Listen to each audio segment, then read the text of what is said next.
Hello, and welcome to Realising Your Potential, the podcast with me, Nadia Baker, where we speak on topics that help leaders and organisations to think about the ways they can help everyone to realise their full potential. 3, 2, 1, In this new series of Realising Your Potential, we dive into the stories behind self-limiting beliefs. Those kind of internal narratives that hold talented, really capable people back from stepping into their full potential and helping people to think about how they start to rewrite that inner script. And many high achievers experience what we talk about as imposter syndrome, where they're doubting their abilities or perhaps unconsciously sabotaging their own progress. And by bringing these conversations into the open, we're aiming to illuminate where those beliefs come from, how they show up, and critically, how they can be transformed. And in this first episode of the series, we're speaking with Christina Porter, who's navigated her own journey through self-doubt, overcoming internal barriers, and navigating what we describe as a self-applied pressure to perform. And her story, I think, gives us a really powerful window into the psychology behind self-limitation and what becomes possible when you challenge those beliefs. And during the series, we'll be exploring the origins of some of those self-limiting beliefs and how imposter syndrome manifests itself every day, both at work and at home, what resilience, awareness, and support can unlock, practical strategies for shifting from limitation to possibility, and how sometimes just having good people around you can help. I'll tell you a bit about my first guest. So Christina is a highly passionate and driven leader. She works in organisational change and transformation. She's currently serving as a director of transformation for a major UK corporate. And she's built a reputation for driving complex change with clarity, personal and team resilience, and a deep commitment to personal growth. But her journey hasn't been linear, and at just 9 years old, she experienced what she would later describe as an existential crisis, an unusually early moment of questioning identity, purpose, and belonging. And that early introspection has shaped her in quite profound ways. And after graduating from university, she spent 20 years in the same organisation, building expertise and leadership capability. But like many, over time, she found herself held back by frustration, perhaps a fear of the unknown, and this loud a self-limiting belief that she just wouldn't be able to succeed anywhere else. And like so many high performers, she found herself stuck between this place of ambition and self-doubt. And the turning point came for her in 2020 when she embarked upon an MBA journey, expanding her confidence, her network, her perspective, and giving her a much broader sense of possibility. And since then, she successfully transitioned not once, but twice, ultimately stepping into her current senior leadership position. She's driven, reflective, and quite unafraid to step into discomfort to grow. And beyond her career, she's married. She's also a proud mother of 2 daughters. And so she is very aware of what it's like to balance the demands of leadership with the complexities of raising a family. To me, her story is one of courage, personal reinvention, and the power of what happens when you can challenge the narratives that we tell ourselves. Welcome, Christina. Thank you. Really lovely to have you today.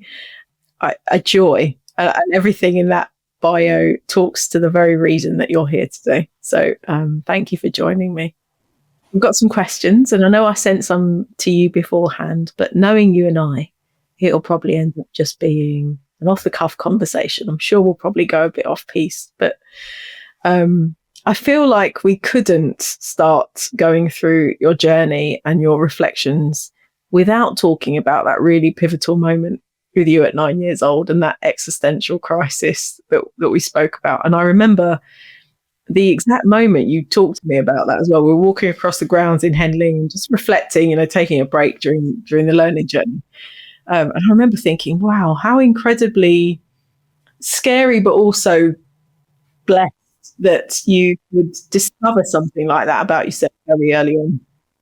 So tell us a little bit about that. What were you questioning?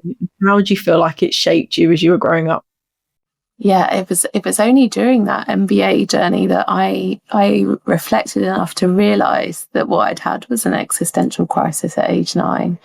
And I remember vividly in the playground, standing in that playground. I remember everything around me, the bench that I was stood next to, the school buildings. But the world came to a complete stop for me. I was frozen in time for a few moments when this realization dawned that I didn't know who I was or why I was there or what I was doing on the earth. Why is Christina here? It didn't make any sense to me, and I couldn't answer my own question. And it scared me to my core. It scared me so much that I wouldn't ask anybody else either, because I was scared of the answer. Yeah. And so I decided, after several weeks and months of trying to push it to the back of my mind, don't worry, you'll figure it out at some point. Just keep going. After a while, I decided, I can't control this. I don't know how to deal with this. I don't know the answer, and I don't think anybody else would be able to tell me the answer. And in those days, we didn't have Google to ask for the answer either. And so I decided I would make my own destiny.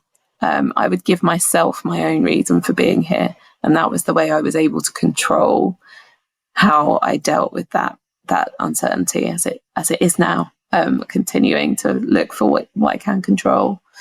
And so what I decided at that point was, I am going to make an impact on the world. And by making that impact on the world, that gives me the answer to my question of why I'm here. I'm going to decide that. And ever since then, that has driven me to do what I do and how I do it. My purpose has been there since that age, that I need to make a difference. And it hasn't gone away. That is incredibly unique, to be that age and be thinking those kind of thoughts. But what it does talk to for me is, I genuinely believe that everybody has something a bit special about them. If they just create enough time to allow it to come to the fore, and you don't kind of get buried in the day-to-day workings of life. And you are such a great example of that. And if we fast forward then, so you've kind of 9 years old, you've gone through that, and then you take that journey through your later education into university, some part-time type jobs, and then you land this role in an organisation where you then spend 20 years. During that time, when did you first notice that, do you know what, that little girl who was thinking, I think I've got a real purpose in life here, but I've been here for 20 years, started to become restless?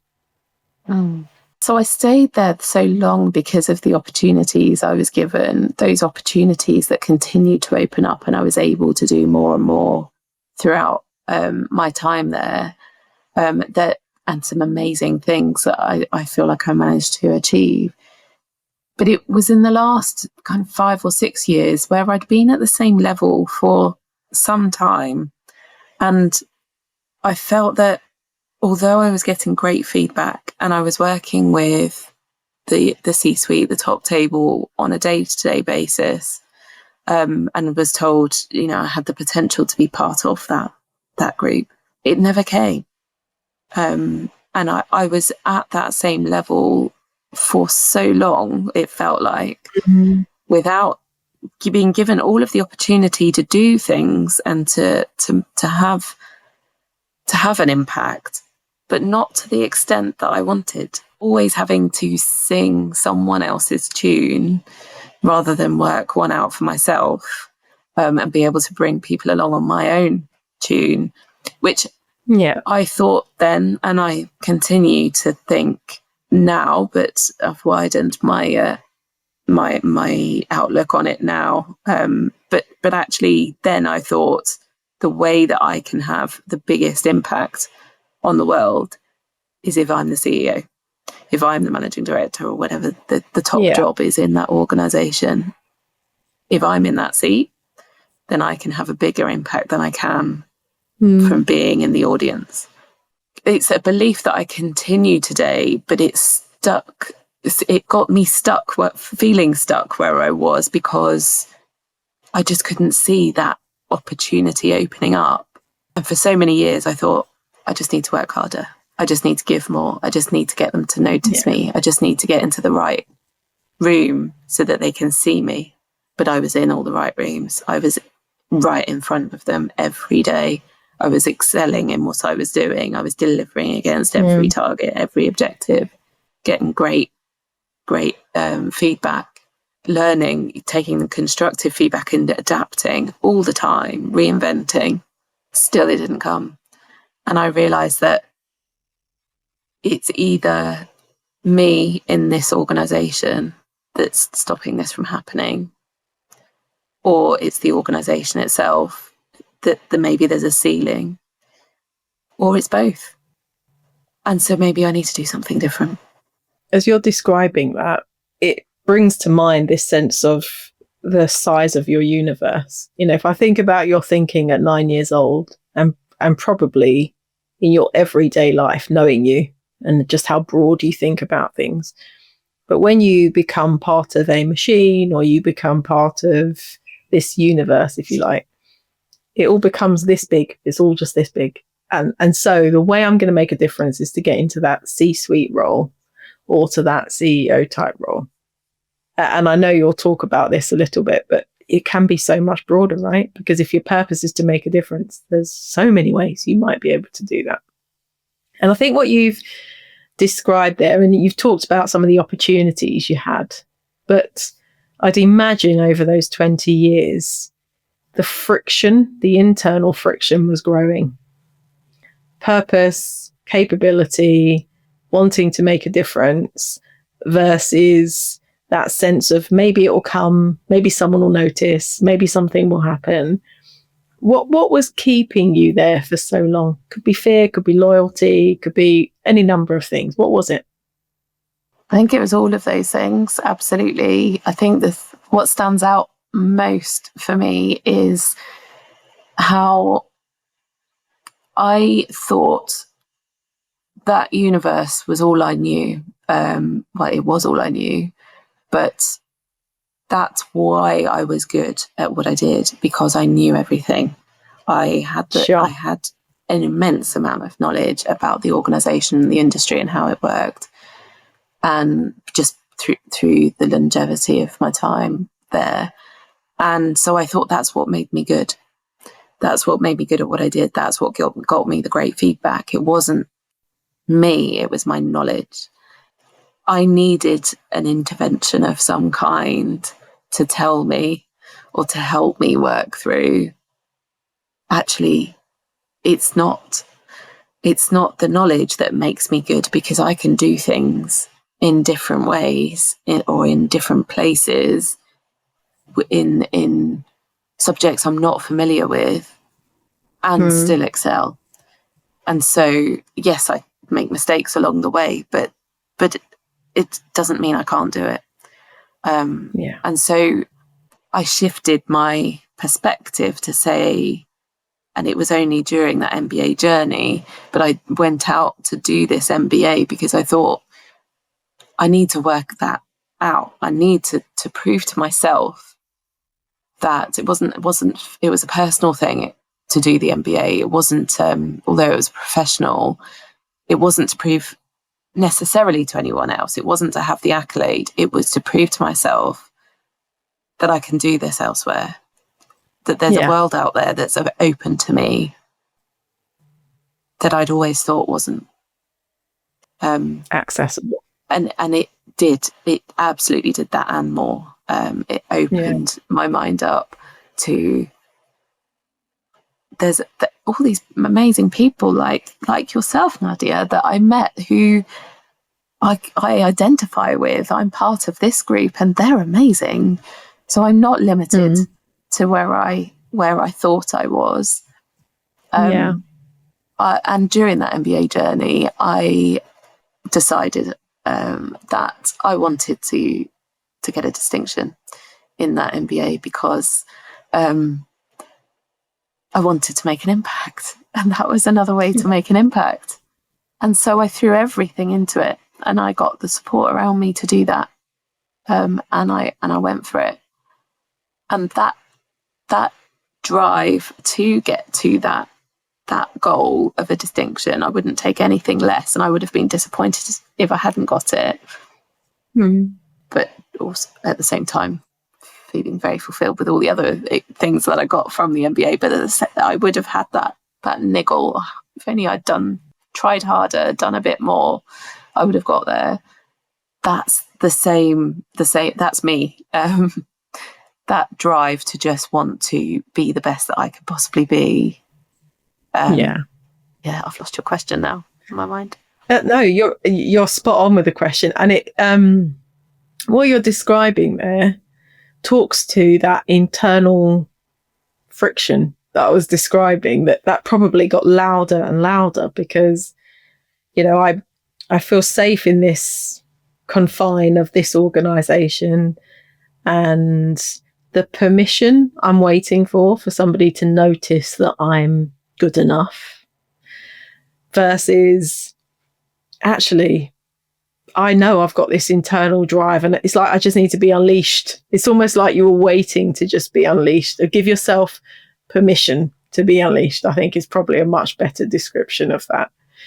And so that fast forwards to September 2020, and the decision would have been made before that, but we embark on this MBA journey. And I should say, for anyone listening, this is not a promotion of an MBA. This could be about any kind of transition. It just so happens that that's really pivotal in your career. And you've talked a little bit there about what drove the decision to go for the MBA. But what did you hope that making that decision would unlock for you or in you? It was I went into it thinking I need to prove that I've got all of this knowledge beyond the organisation that I'm in. And if I don't have it, then I need to get it. And I also want to assure myself and to give myself the confidence that I could go out elsewhere and do what I want to do, and that I'd have the skill set and the qualification, let's say, to be a CEO, because I've got this amazing business degree. That was probably the secondary outcome. So although I went in with that as the primary outcome, actually, the primary outcome was how it changed me and my outlook fundamentally. Yeah. And helped me realise that although being a CEO of an organisation does get you to a place where you're having a monumental impact, it's not the only way. And no, there are many other options. That might still be a goal of mine, it's not the only one. And if I don't reach that, it doesn't mean I haven't fulfilled my potential or my purpose, because there's so many ways in which you can do that. And so the way that it opened up my mind to so many different possibilities, the only limit is the one I set myself. You know what? I was just going to say the same thing, because so we've called this series Rewriting Your Own Inner Script. And what a beautiful way to describe that based on what you've just said, that you went into that thinking this is about proof, offering external proof that I have the capability. If somebody sees these 3 letters after, they'll know that I'm good enough. And actually, what's transpired is none of that's all really secondary. It's about how good I am, how confident I am, and the script that I rewrite internally to say, actually, I think I could, that empowerment to just say, I'm going to allow myself, give myself permission to dream a little bit out loud and go for it, which I think, you've done in abundance in so many different ways. And we've started there, but I know that it's challenged so much of your own self-belief and improved your confidence. You've always been a confident person because you've been successful and capable, but I think it's unleashed a different level of confidence in you. And so what about unlocking the permission in yourself started to increase your confidence? Yeah, I'd say it's the transformation, one of my favourite words, the transformation of my mindset. being quite limited because I'd only ever knew that organisation that I was in for so long. And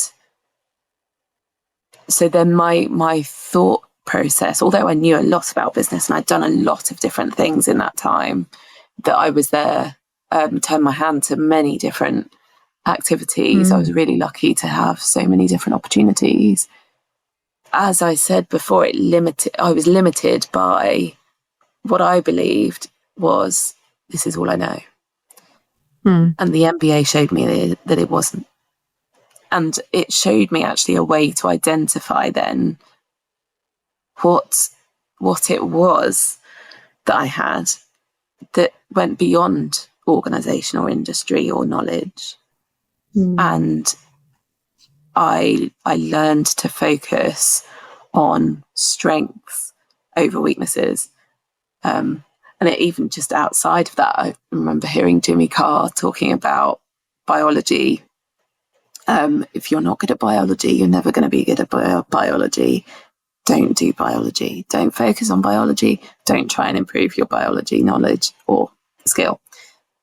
If you're really good at history and no good at biology, focus on history. Do history. Sure. And double down on history, because that will set you apart and lead to success in a much, much greater way than focusing on that weakness of biology ever will. And I thought, what a great analogy. I need to focus on the things that make me good. Everybody has them, so it's not egotistical to say it. Everybody has strengths. Focus on those and let those weaknesses be weaknesses. But don't think about them like that. Change that, transform that perspective to be, if I focus on my strengths, I'll stand out and I'll deal with the weaknesses I have to. Yeah, and what a great way to reframe. And we've talked about this loads, haven't we? This perfectionist mindset, because you can, and it makes you feel stuck, because I've got to be a perfectionist and be brilliant in everything.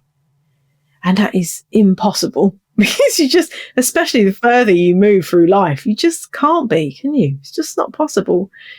But I can be brilliant and try and perfect the strengths that I've got in this area.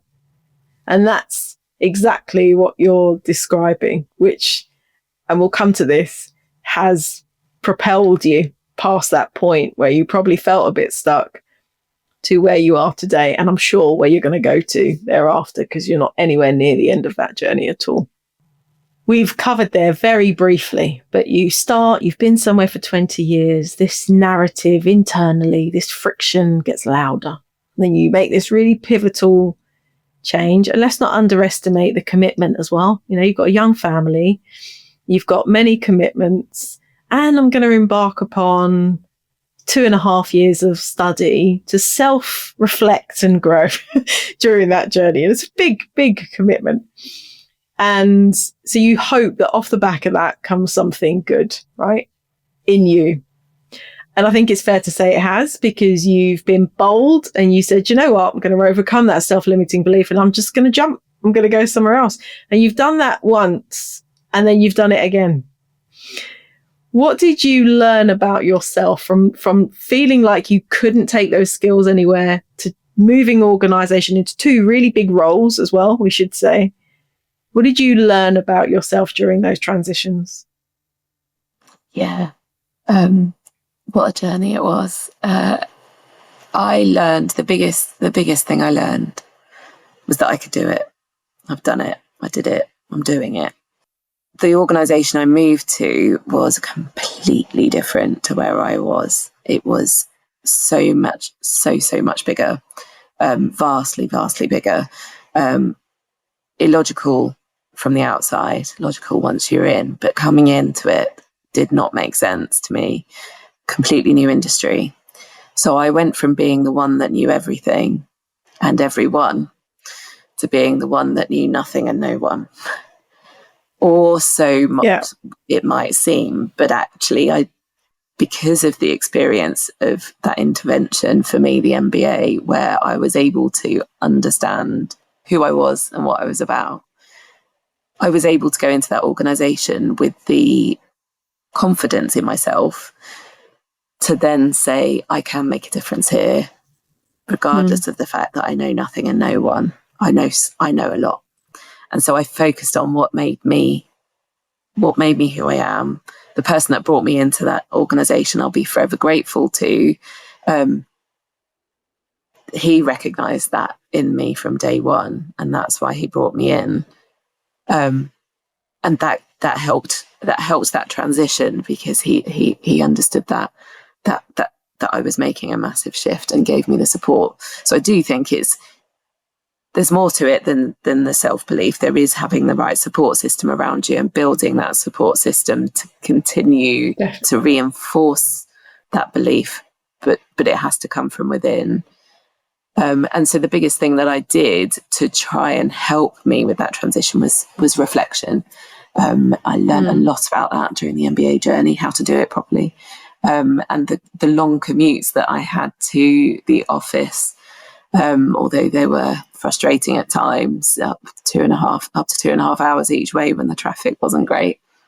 It was a gift, because it gave me the time to reflect that I wouldn't have had otherwise, and the opportunity to think about what I was doing, and the impact that I was having without any grounding in the industry or the organization itself, without a network. Yes, importantly. Building that from scratch. And then it wasn't only that first person that brought me in that I worked with in that time or worked for in that time. I moved around the organization as well. And so I was there 2 years and had 3 different line managers in that time, because the opportunities kept coming to go and do something just as exciting and make more of an impact in another way. So I worked with lots of different stakeholders, and I was able to continually evolve and transition. I think it helps that I love change. It's part of why I do what I do. Maybe that does stem from that 9-year-old saying, I want to make a difference in the world. How can I do that? Well, it's all about change. And so maybe that is deep set within me, but I do love it. So I don't have a fear of change. And so that, I think that makes a big difference as well. And I know when we've spoken about the journey through the MBA, your greatest reflection was actually the academic became secondary to me, because what it did, I mean, there were points of learning, obviously, but I think your biggest learning was there's not much academically I can't learn, but the level of personal development was something I don't think any of us probably anticipated. And we were lucky to have a great group of people, right, who gave really different perspectives. But that I think almost gave you confidence, and to give yourself permission to go beyond what anyone is telling you is the right opportunity for you, and pave your own way. Definitely did. Yeah. And I know, right, we've joked about this, but and I always say this, that you're just such a very driven individual. And my favourite moment, I've got many favourite moments for us, Christina, but our favourite moment probably was that September 2020, just getting ready to do the first module.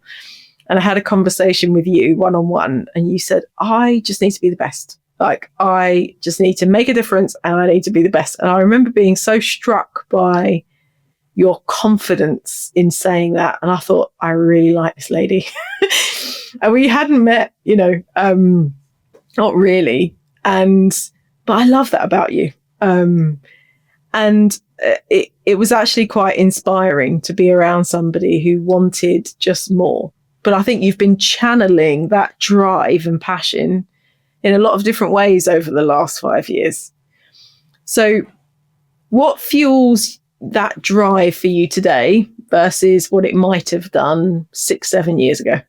I'd say it's the same purpose from that little girl in the playground. That's always been there, and it always will be. It's very much a part of who I am now.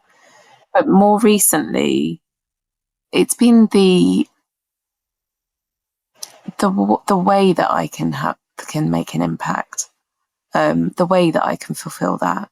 So expanding out the possibilities beyond just getting that top job, doing other things that make an impact. It's the journey that is just as important as the goal, if not more important. You spend more time on the journey than you do in the goal, more often than not. And so I've got so many opportunities in which I can really realise my potential and do things differently, make a difference. And that's both in a professional sense and a personal sense with people I meet and my children, my family, as well as professionally. And that's, I think, probably why I don't stand still. So even though that 20 years in the organisation was a long time, and I was limited by my own belief that this is all I know, I did do a lot of different things in that time. And reflecting on that during the MBA then made me think I can continue to do a lot of different things because I've done it. I know I can do it because I've got evidence, empirical evidence that has happened in my own mind. And I can then take that forward and do different things to get to that same goal of being able to have an impact. I probably would say I'm more driven in making sure that what I'm doing on a day-to-day basis has an impact as well. So I'm less involved in the things that don't make a difference. And I think that goes back to the perfectionist point of what does it actually get you if this thing is perfect or not? Sure. Will anybody ever notice? And it goes back to wanting that distinction. And when I didn't on a module, didn't get that distinction during the MBA, I felt I haven't achieved something.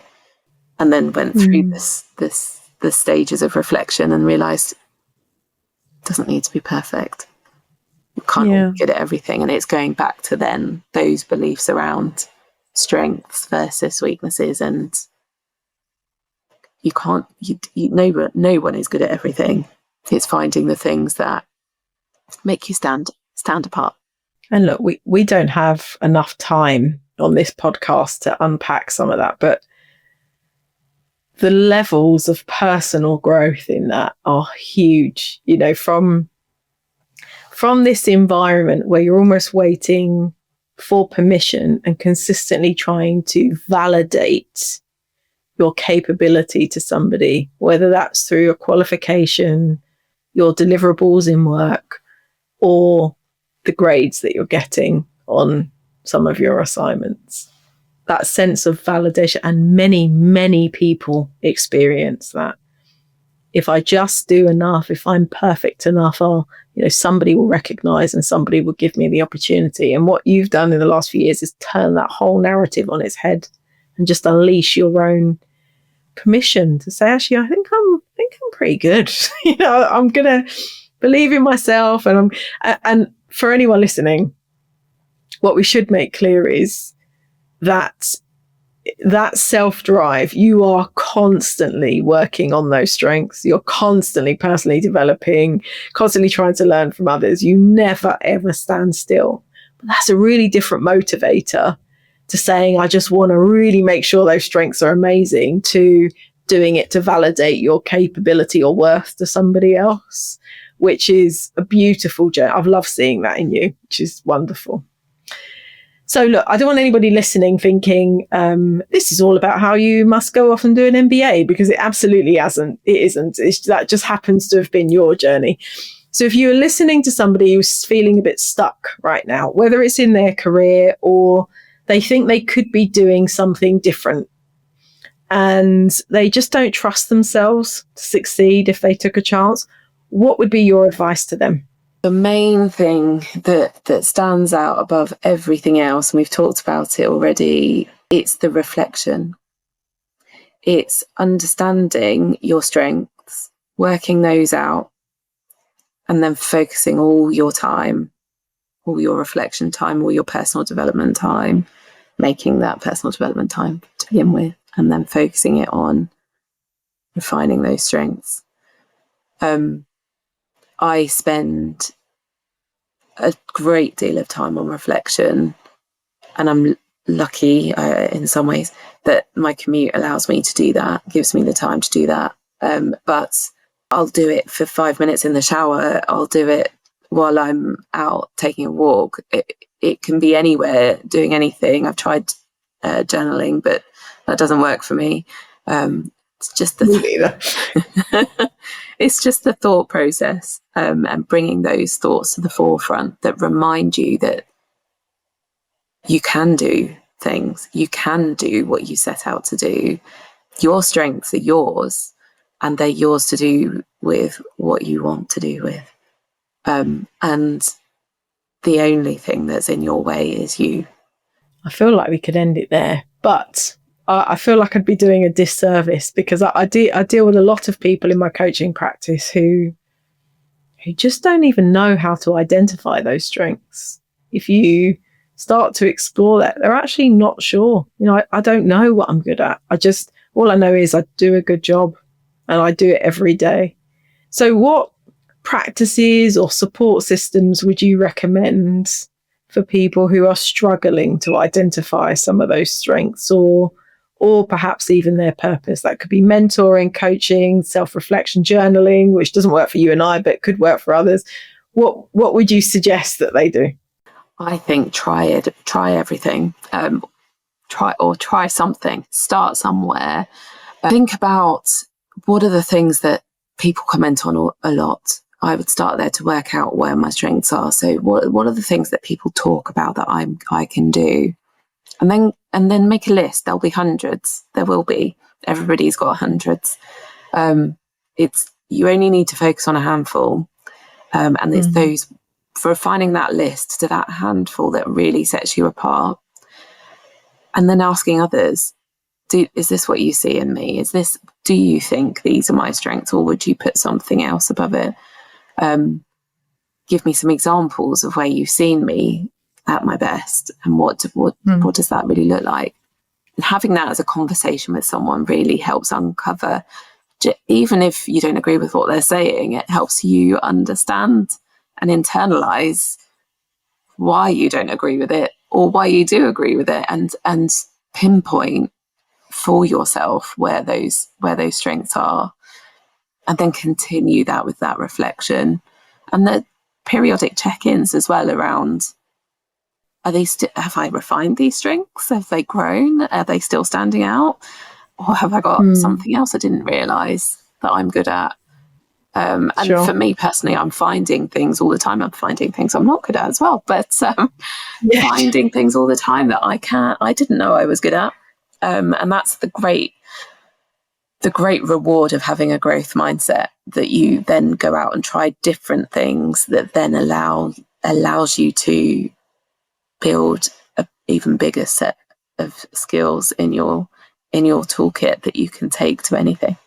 And what you've said throughout this is try not to use that as an exercise to beat yourself up for the things I'm not great at, that aren't my strengths. Just focus on the good. Now there's balance, right? Because you can't be a really great, I don't know, change director just because you're here, but be really bad at leadership. The two have got to go hand in hand, haven't they? So you can't just be too linear about it. But that history biology analogy is a perfect one, because they're so polarized.